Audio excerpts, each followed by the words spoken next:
वज़ीर-ए-आज़म पाकिस्तान इमरान खान अपनी सियासी इनिंग का सबसे लंबा छक्का लगाने के लिए क्रीज से बाहर आ चुके हैं और अगर ये छक्का लग गया तो उनका नाम बड़े लंबे अरसे तक पाकिस्तान की सियासत में गूंजता रहेगा। अब जो मामला है वो मैं आपके सामने रखता हूँ। IPPs इस वक्त निगोसिएशन के मूड में आ गए हैं। वो चाहते हैं कि हुकूमत उनके साथ बैठ के बात करे। उन्होंने गवर्नर पंजाब को भी ये ऑफ़र की थी, मुख्तलिफ और लोगों को भी उन्होंने ये ऑफ़र की है और इमरान खान साहब तक उन्होंने ये पैगाम पहुंचाया कि जनाब हम अपने पैसे कम कर लेते हैं, बिजली के रेट के ऊपर बात कर लेते हैं, जो गर्दिशी कर्जा पहले से हुकूमत ने हमें देना है उसके ऊपर बात कर लेते हैं, लेकिन आप बैठिए और बात कीजिए और ये जो सारी इंक्वायरीज चल रही हैं इनको बंद करें। अब इसके पीछे जो है वो एक छोटी सी कहानी है। ये जो IPPs हैं जो पीपल्स पार्टी के दौर में, मुशर्रफ साहब के दौर में और नवाज शरीफ साहब के दौर में हमारे ऊपर चढ़ाई करते थे। ये कहते थे कि हम आपको इंटरनेशनल अदालतों में लेकर चले जाएंगे, आपको मुख्तलिफ फोरम्स के ऊपर लेकर चले जाएंगे अगर आपने हमारे खिलाफ कोई कार्रवाई की तो। अब ये इस नहज पे कैसे आ गए? इन्होंने क्यों ये रवैया अपना लिया कि बैठ के बात करते हैं, दोबारा से कोई चीज़ तय कर लेते हैं? इसका जो बैकग्राउंड है उसको समझना थोड़ा सा ज़रूरी है। कहानी शुरू हुई 2003 और 4 के अंदर, जो परवेज़ मुशर्रफ साहब के दौर के अंदर कुछ मुआहदे हुए। कुछ मुआहदे उसके बाद जरदारी साहब के दौर में हुए, कुछ नवाज शरीफ साहब के दौर में हुए। ये जितने मुआहदे हैं सारे मिलते जुलते हैं, तकरीबन एक जैसे हैं और इन मुआहदों से फ़ायदा उठाने वाले लोग भी जो हैं वो भी मिलते जुलते हैं, एक जैसे ही हैं और ये घूम फिर के वहीं पे सारा पैसा आ जाता है। हुआ क्या था कि उस दौर में जब मुआहदा किया गया था तो उस दौर की 10 कंपनीज का ये तय किया गया कि उनका ऑडिट किया जाएगा, फ्रांसिक ऑडिट किया जाएगा, उनको चेक किया जाएगा कि उनको कितना पैसा गया, क्यों गया, उन्होंने किस रेट पे बिजली बेची और किस कॉस्ट के ऊपर जो है वो प्रोजेक्ट लगा था। जब ये काम शुरू हुआ तो नैब लाहौर को इसका टारगेट दिया गया और टारगेट देकर ये कहा गया कि आप सबसे पहले मियां बनशाह साहब का एक पावर प्रोजेक्ट है जो है चूनिया का पावर प्रोजेक्ट, आप सबसे पहले इसके ऊपर काम शुरू करें। तो मियां बनशाह साहब को बुलाया भी गया, उनसे पूछा भी गया और इस प्रोजेक्ट की सारी डिटेल्स निकाली गई। अब ये सिर्फ एक प्रोजेक्ट मैं आपके सामने रख रहा हूँ।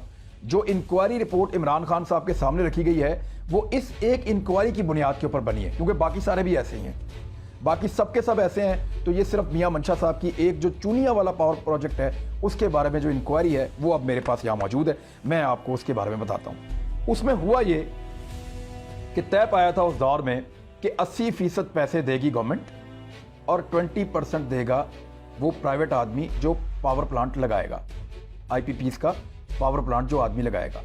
10 पावर प्लांट लगे थे, उनमें से 6 जो थे वो तेल पे चलने वाले थे और 4 जो थे वो LNG पे चलने वाले थे।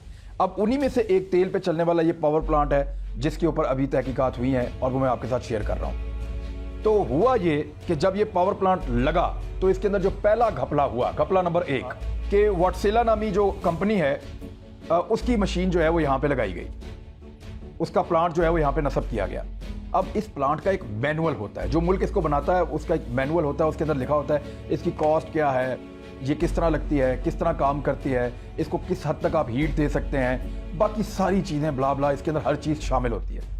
इसकी कैपेसिटी क्या है और इसकी उम्र कितनी है और ये कितने पैसों में आपको मिलती है, ये सारी चीज़ें उस मैनुअल बुक के अंदर होती हैं। अब वो जो किताब है वो लोकल छपवाई गई थी यहाँ पे, मज़े की बात यह है। और लोकल छपवाने के पीछे जब इंक्वायरी हुई तो पता चला कि इसको लोकल इसलिए छपवाया गया कि इसकी कॉस्ट ज़्यादा बताई गई। मिसाल के तौर पे ये मशीन 100 रुपये में पाकिस्तान में आके लग रही थी, तो इसकी कॉस्ट बताई गई 150 रुपये या 200 रुपये। अब 80% पैसे हुकूमत ने देने थे और 20% पैसे उस प्राइवेट आदमी ने देने थे जिसने ये IPP लगाना था या ये पावर प्लांट लगाना था। तो उसमें हुआ ये कि इसकी कीमत को ज़्यादा शो किया गया और गवर्नमेंट से ही पैसे लेकर सारे के सारे पैसे गवर्नमेंट के इस्तेमाल करके ये प्लांट लगा दिया गया। और इवन यहाँ तक हुआ कि गवर्नमेंट ने जिन इन्वेस्टर्स को लेकर आई IPPs के लिए उनको भी बैंकों से लोन दिलवाया था, उन्होंने भी कोई जेब से पैसा लगा के, जेब से पैसा खर्च के ये काम नहीं किया था। एक और चीज़ इसमें क्या हुई, इसमें जो कैपेसिटी है वो उसके अंदर हेर फेर किया गया कि इतना तेल इस्तेमाल होगा तो इतनी बिजली बनेगी। अब वो तेल की मिकदार ज़्यादा बता दी गई। यहाँ पे मिसाल के तौर पे अगर 1 लाख लीटर तेल आता है तो उससे जो बिजली बनती है वो बताया जाता है कि ये 1 लाख लीटर से बन रही है, लेकिन वो बिजली 70,000 लीटर से बन जाती है। और वो बिजली दे दी जाती है गवर्नमेंट को। अब बाकी का 30,000 लीटर कहाँ जाता है, उस पर तफ्तीश शुरू की। और जब नैब ने इसके ऊपर तफ्तीश की तो पता चला कि लाहौर में एक सिटी टावर है, उस सिटी टावर के अंदर बैठा हुआ एक आदमी, वो एक ब्रोकर के तौर पे काम कर रहा है। और ये जो इजाफी तेल पावर प्लांट्स का होता है, यानी वो ये बताते हैं कि हमने 100% तेल इस्तेमाल कर लिया है, इनको सब्सिडाइज चीज़ें मिलती हैं, ये पीछे से तेल लेकर आते हैं, ये कहते हैं 100% इस्तेमाल किया, इतनी बिजली बनी है, ये आप ले लें जी, इसके पैसे में दे दें बिजली के। अब वो जो तेल है वो इस्तेमाल होता है 70%, बाकी 30% क्या होता है कि सिटी टावर तक ये पहुंचे तहकीकात करते हुए, और वहाँ बैठा हुआ एक आदमी जो है वो इसको बेचता है पेट्रोल पंप्स को और मुख्तलिफ जगहों पे मुख्तलिफ कंपनीज को। तो ये है 1-2 नंबरी यहाँ पे कि 30% पेट्रोल भी चोरी कर रहे हैं, प्लांट भी मुफ्त में लगा है। अब तीसरी चोरी आप देखें वो कैसे हुई कि गवर्नमेंट ने इनके साथ ये तय किया था रुपयों के अंदर, पाकिस्तानी रुपयों के अंदर, कि जनाब पाकिस्तानी रुपए के अंदर हमारा तय पा गया कि आप इतने रुपए में ये लगा रहे हैं और इतना मुनाफा आपको मिलेगा। लेकिन किया क्या गया बाद में, इसको डॉलर में कन्वर्ट कर दिया गया। डॉलर की प्राइस आपको पता है बढ़ती है और पाकिस्तान में बहुत ज़्यादा बढ़ी है। डॉलर की प्राइस इन 15 सालों के अंदर दुगनी हो गई, तो इनको पैसा दुगना मिलना शुरू हो गया। ये एक हेर फेर किया गया जिसकी कोई जस्टिफिकेशन अभी तक मौजूद नहीं है। एक और हेर फेर वो ये है कि तय किया गया था कि आपको 15% मुनाफा मिलेगा तमाम अखराजात निकाल के, यानी लेबर का खर्चा, डेप्रिसिएशन का खर्चा, वहाँ पे जितने टेक्निकल लोग काम कर रहे हैं उसका खर्चा, ट्रांसपोर्टेशन का खर्चा, हर किस्म के अखराजात निकाल के 15% का मुनाफा उस कंपनी को मिलेगा। अब जो मुनाफा वो कंपनी वसूल करती रही वो है 40 से 50%। और ये एक कंपनी नहीं, मंशा साहब की कंपनी नहीं है, ये तमाम कंपनीज ऐसे ही 40 से 50% वसूल करती रही हैं। ये भी एक धोखा है। अब ये कंपनीज वालों के पास इसका कोई जवाब नहीं है, हुकूमत के पास इसका कोई जवाब नहीं है कि उनका मुनाफा कैसे बढ़ा दिया, इसका रेट कैसे बढ़ाया, किस कानून के तहत बढ़ाया, और ये सरकार का पैसा, अवाम का पैसा इनकी जेबों में कैसे गया, इसका कोई जवाब मौजूद नहीं है। अब ये सारे सवालात उठा दिए गए थे, ये पूरी इंक्वायरी रिपोर्ट मौजूद थी, और यही इंक्वायरी रिपोर्ट मोहम्मद अली साहब जो कमीशन बना, चेयरमैन थे इसके, उनको फराहम की नैब ने। उसकी बुनियाद पे उन्होंने कुछ और तहकीकात करके ये शामिल किया और इमरान खान साहब को जाके दे दिया। अब इमरान खान साहब के पास 2 रास्ते हैं, या तो इन सब के ऊपर कानूनी कार्रवाई करें, इनको अंदर डालें और इनसे ये सारा कुछ छीन लें और सस्ती बिजली आवाम को फराहम करें। बिजली सस्ती हो गई तो याद रखिएगा पाकिस्तान में जो प्रोडक्शन कॉस्ट है वो बहुत नीचे आ जाएगी और पाकिस्तान को तरक्की करने से कोई नहीं रोक सकता।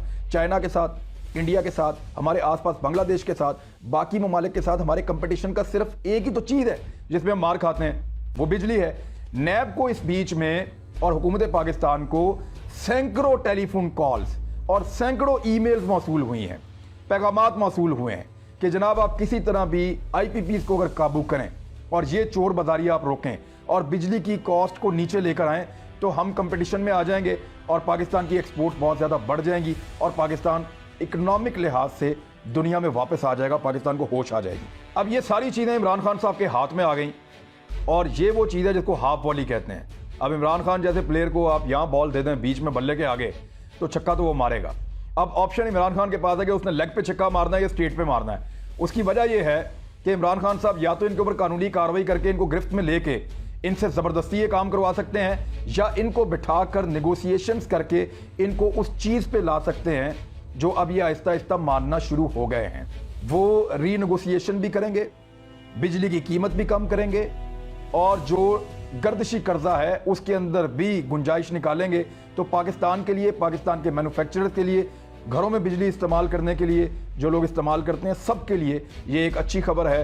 तो इमरान खान साहब ने कम से कम एक ऐसे माफिया पे हाथ तो डाल दिया है जिस पे आज तक किसी ने हाथ नहीं डाला था।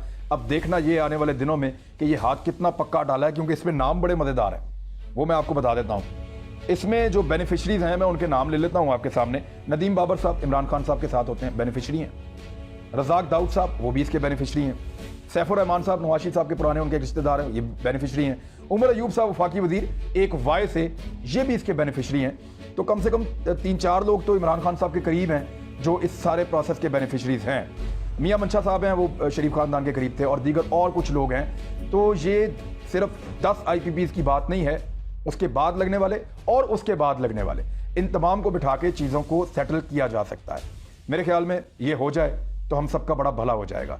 ये इन्फॉर्मेशन मैंने आप तक पहुंचाई। अगर आपको पसंद आई तो आप मेरे चैनल को सब्सक्राइब करें, लाइक करें, शेयर करें, दोस्तों को बताएं ये इन्फॉर्मेशन, ताकि सबको पता हो कि डाका पड़ा कहाँ पे है और पकड़ा कैसे गया है। अपना ख्याल रखिएगा। अल्लाह हाफिज़।